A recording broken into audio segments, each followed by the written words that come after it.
I just got a fax for you.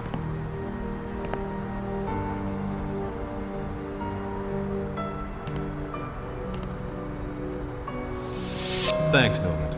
Mr. Noland, this rogatory commission henceforth gives me all the powers attached to an official investigator of this case. I would like you to pass on this information to everyone on this island. Apart from that, I need a key card that gives me access to all the rooms of this tower, without any exceptions. From now on, you're the boss, Inspector. But for the key card, you'll have to ask Lorenzo. He's the one responsible for that.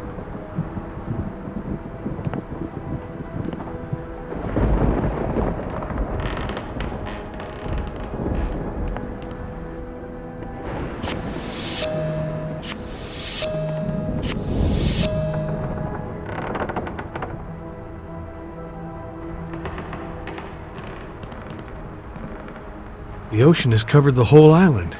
There's something on this windowsill.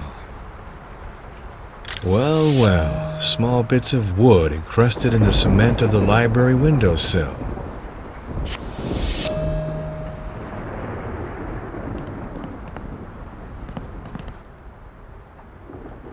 I warn you, the rules have changed. I am the inspector officially in charge of the investigation of the murder of Walter Jones, and I therefore have all powers at my disposal to bring this investigation to a close. Excuse me, I'll come back to see you.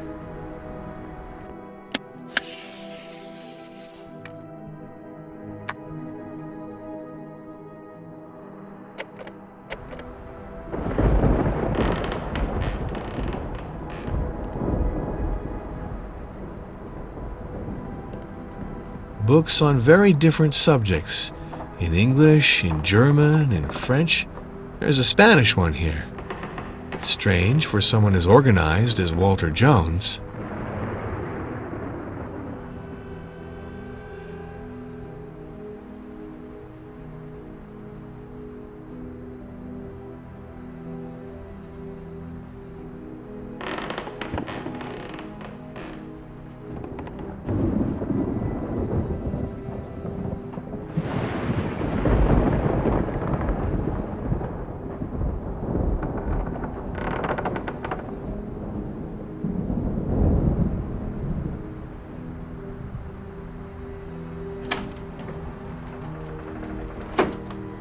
Aha, so you had a secret penchant for the bottle, Mr. Jones.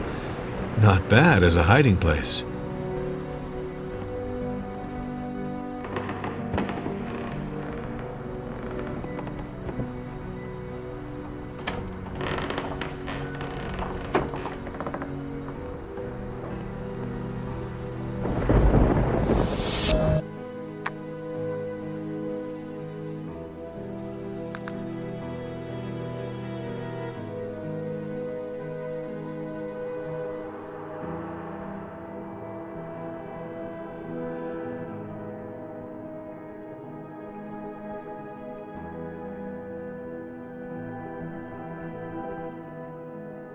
Walter Jones was certainly murdered. The bullet in the middle of his chest didn't leave him a chance. So he was still alive after his fall from the edge. It's the impact of the bullet that made him fall lower down.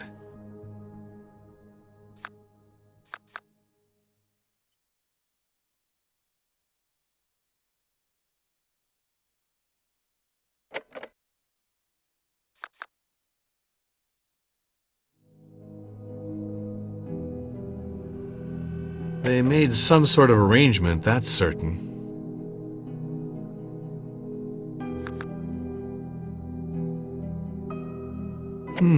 Jones was incredibly crafty, even with his own family.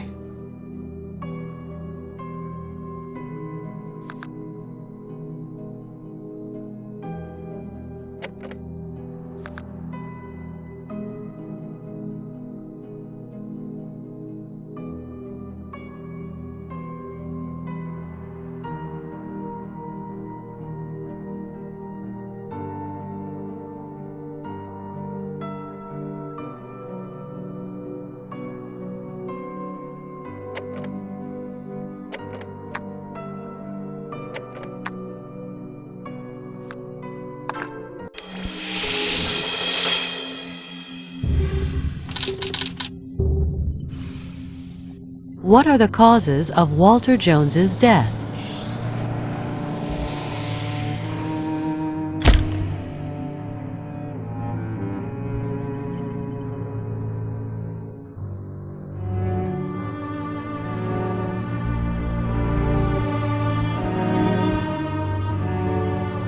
Walter Jones is dead from a bullet in the back that perforated his right lung.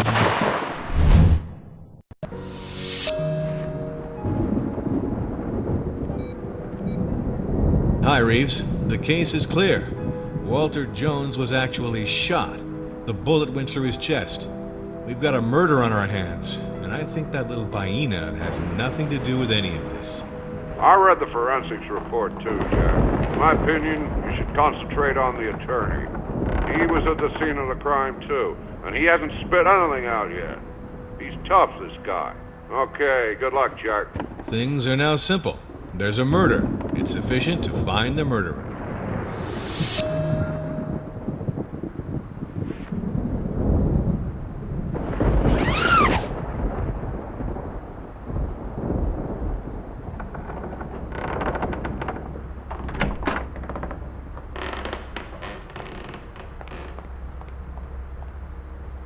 Not bad, Mr. Jones.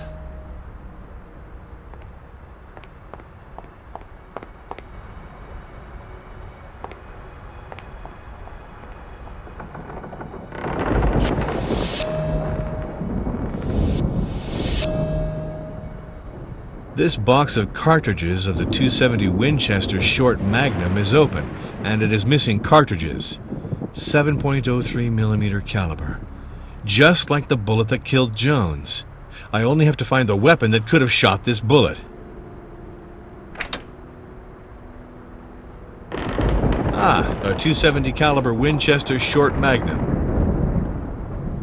This rifle was used recently. Here, one more .270 Winchester. It's getting complicated. No trace.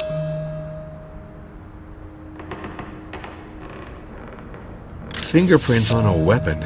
This reeks of an amateur. The smooth wood of this weapon rubbed against a rugged surface. Strange, Mr. Jones, that a man as careful as you left such an ugly scrape on your beautiful rifle. The wood of the stock is still dripping with flax oil.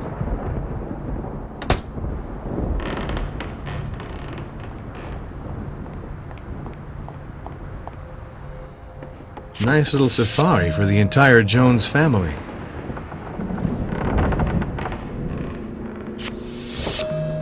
Strange, these drawers are closed and there's no obvious keyhole.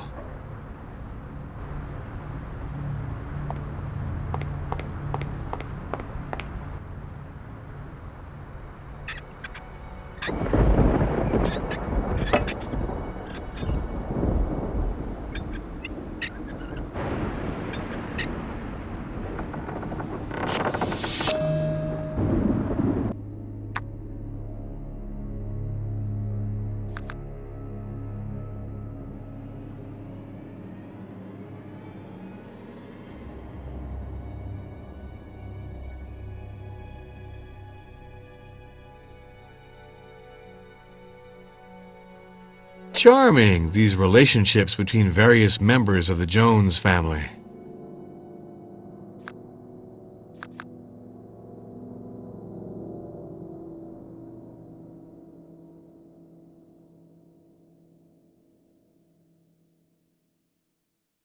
A classic attempt at seduction.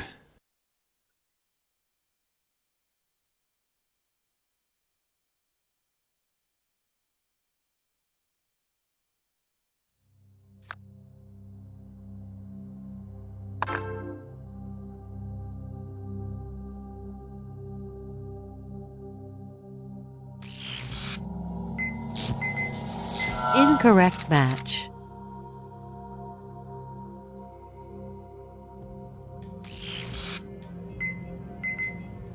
Correct match.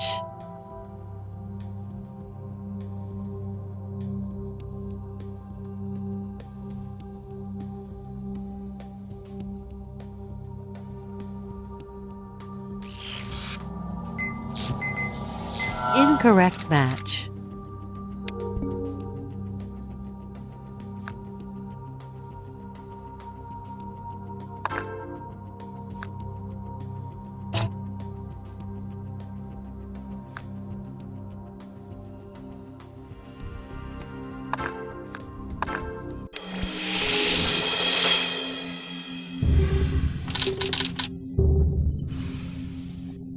What was the weapon of the crime?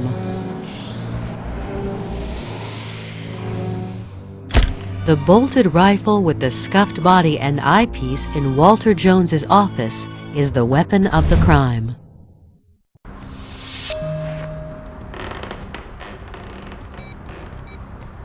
Killed by one of his own weapons. How ironic.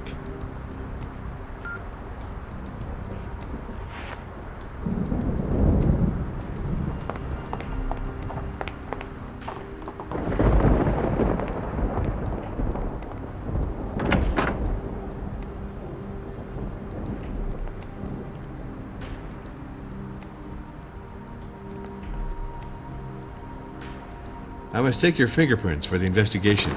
But of course, do your job, Inspector. Thanks.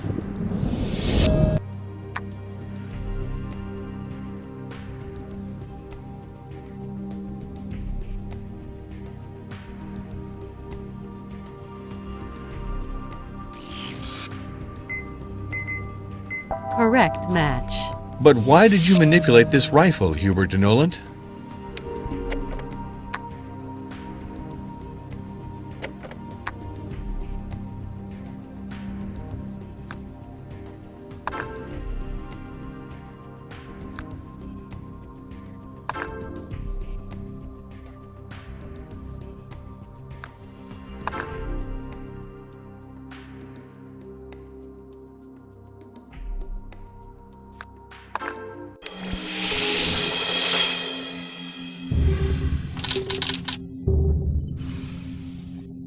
From where was the shot fired?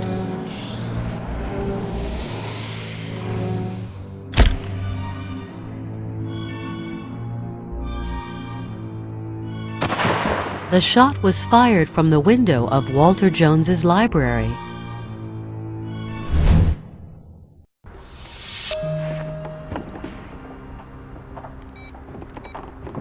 The shot was fired from the window of Walter Jones's library. Hey, I'm proud of you. Very good work, Jack. From 200 meters in the middle of a storm? Your murderer has to be a top-class shot to succeed with a shot like that. That's for sure. It's a real distance in the middle of the night, even if there was lightning. He's a master shot.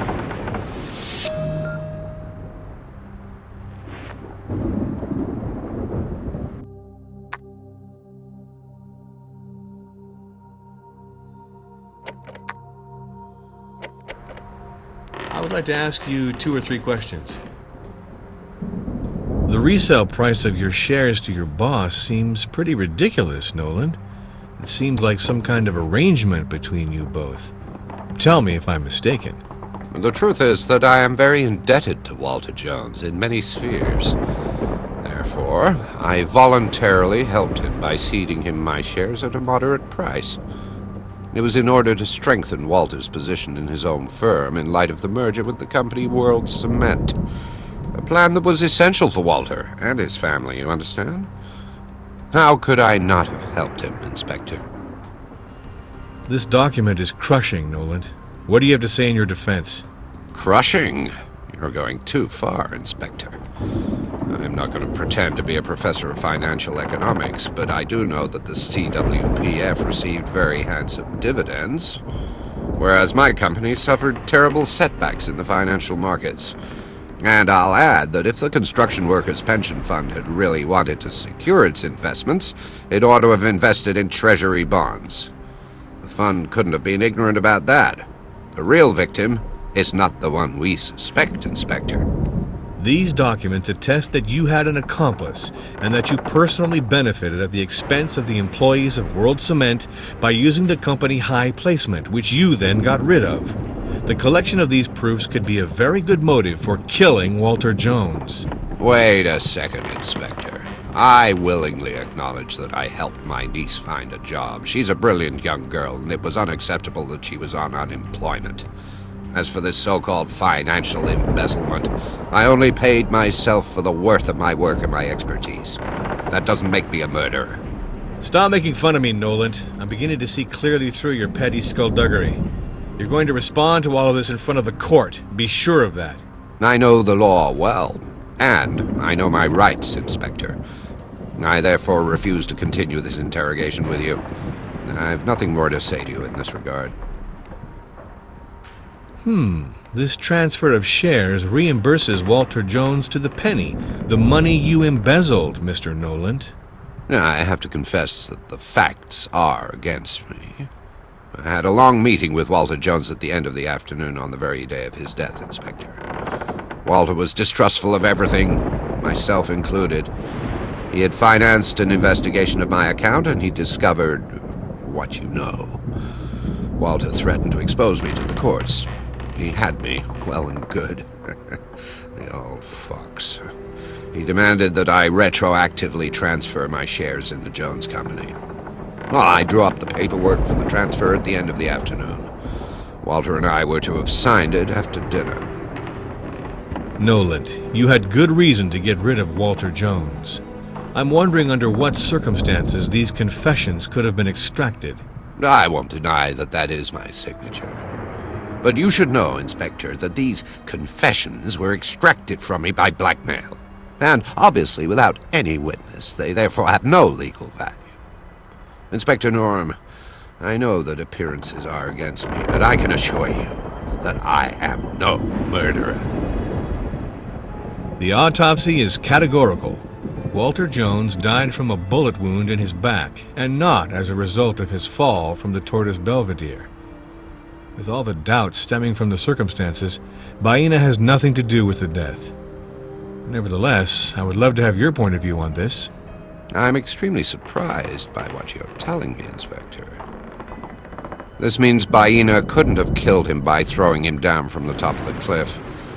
But you will admit, nothing proves that she didn't finish off poor Walter with a shot. And her father, old Colio, could very well have helped her. What were you doing at the hour of the crime, around 11 p.m.? With all due respect, Inspector, let me remind you that I have already explained myself to you. If the heirs had thought of inheriting, it seems they're off to a rather rocky start. What do you think? I'll be frank with you, Inspector.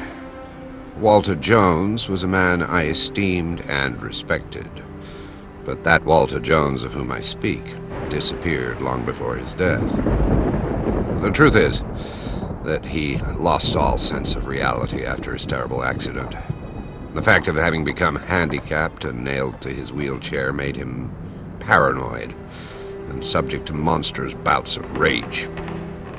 Walter Jones became a predator, obsessed by the idea that his own heirs wanted to deprive him of his fortune. He turned into an ogre toward his own descendants.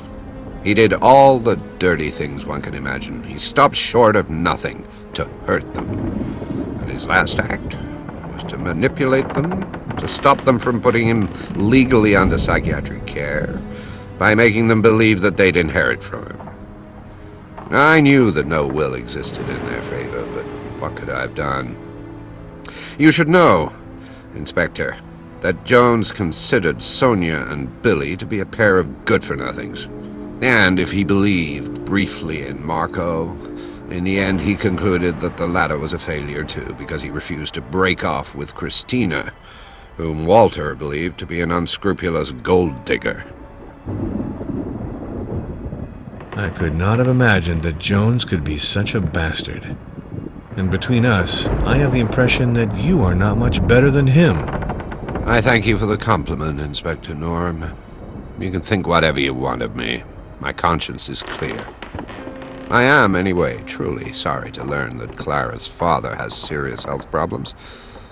I did everything to ensure that the Jones Company fall back in the lap of the Jones family.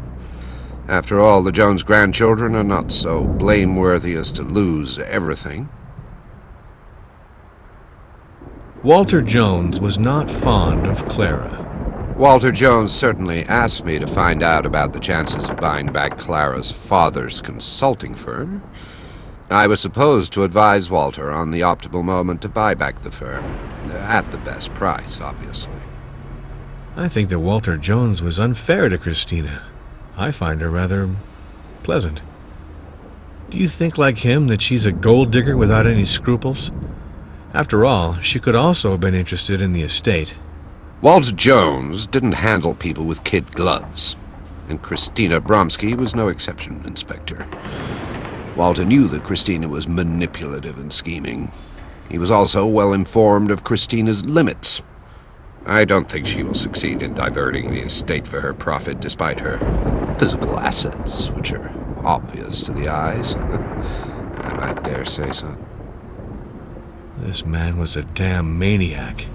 He seemed to fuss over these weapons with great diligence. Walter Jones was a great hunter who did not let anyone take care of the maintenance of his guns. He shut himself for long hours in his office. Later, the whole room smelled of flax oil that he used abundantly to shine the wood of his rifles. I surprised him cleaning his guns the very afternoon of his death when I joined him for work. So Lorenzo was formerly a biathlon champion. He hid this talent from me, you see. I suppose he didn't lose any of his qualities as a sharpshooter. Lorenzo definitely knows how to shoot. He often borrowed a rifle from Walter. To distract himself, he enjoyed shooting gulls from the window of his studio. I confess that he had developed a certain expertise in this activity.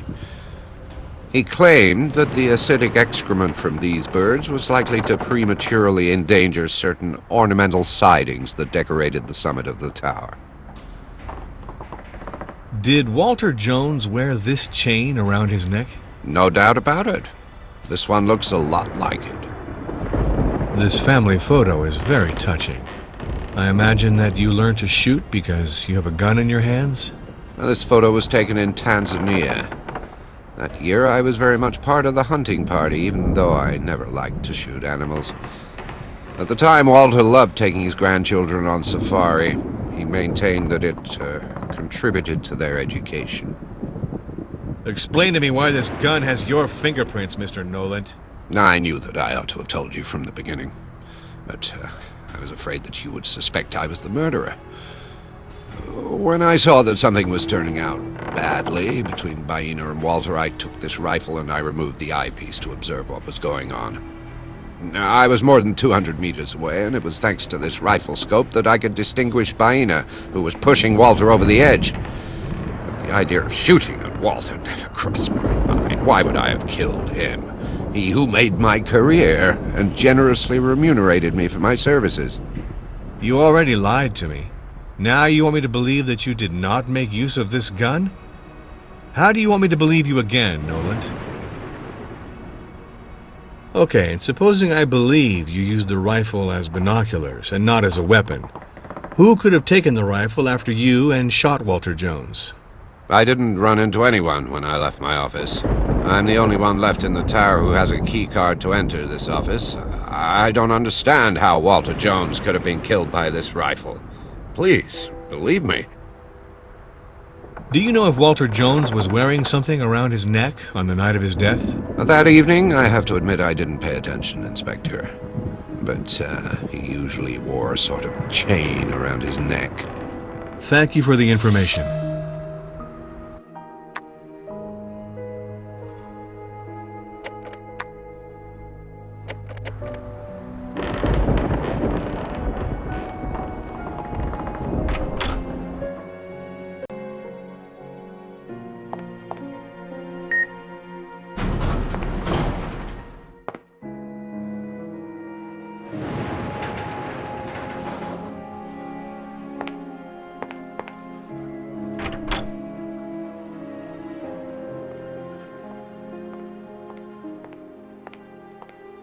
Lorenzo, I got the rogatory commission along with all the powers that go with it. And I need a key card that opens all the doors in this tower. No problem. Here, take this. It belongs to an employee who had access to all the rooms in the tower.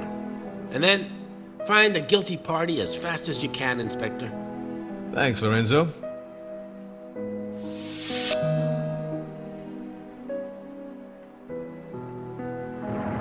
Henceforth, I have a mandate and I represent the law, so no more evasive responses. This document seems to incriminate Noland. I'm wondering if you know something that is liable to contradict it? Mr. Jones was not about to confide in me on this matter, my dear Norm. But I came across Noland when he came out of the boss's office the afternoon of his death, and you should have seen his face. I'd never seen him in such a state. What you tell me doesn't surprise me. I can tell you that Noland is a real SOB. That he embezzled money from the pension funds of Jones's cement factory doesn't surprise me in the least. The autopsy is categorical. Walter Jones died from a bullet wound in his back, and not as a result of his fall from the Tortoise Belvedere. With all the doubts stemming from the circumstances, Baena has nothing to do with the death. Nevertheless, I would love to have your point of view on this. Oh, that's great news. Baena's cleared of all suspicion. It's fully to your credit that you recognized your mistake, Norm. I imagine that you weren't at all aware of the arm that was used in the crime, Inspector. What were you doing at the hour of the crime, around 11 p.m.? But I already told you, Norm. I hated Mr. Jones for what he did to Baena. But despite everything, I'm sorry for the death of the old man, believe me. I remember being surprised by Baena's violence. Even if I could understand that she was taking revenge for Jones's beastly brutality. After his fall, I came out of my hiding place to reassure Baena.